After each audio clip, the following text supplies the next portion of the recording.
কাল বানিয়েছিলাম চাউমিন, তাই গরম জলে তেল ও নুন দিয়ে চাউমিনটা নরম হতে দিয়েছিলাম। পর চাউমিনটা ঠান্ডা জলে ধুয়ে নিয়েছিলাম। খুব ঘরোয়াভাবেই চাউমিনটা বানাবো, তাই কিছু ঘরোয়া উপকরণ নিয়ে নিয়েছিলাম, যেমন আলু, পেঁয়াজ, ক্যাপসিকাম, লঙ্কা এবং ডিম।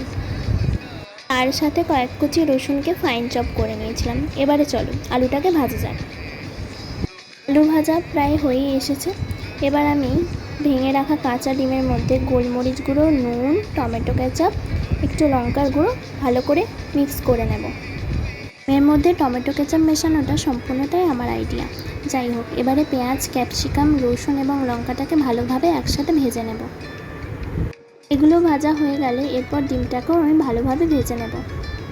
সব কিছু ভেজে আমি থালার মধ্যে সাজিয়ে রেখেছিলাম। এরপর আমি চাউমিনটাকে হালকা করে তেল ও গোলমরিচ গুঁড়ো দিয়ে ভেজে নিয়েছিলাম। চাউমিনের পরিমাণটা বেশি থাকায় আমি অর্ধেক অর্ধেক করে মিক্স করেছিলাম। চলো, এবার আমাদের ঘরোয়া স্টাইলে চাউমিন রেডি। এবার খাওয়া যাক। দেখা হবে অন্য কোনো ভিডিওতে। টাটা।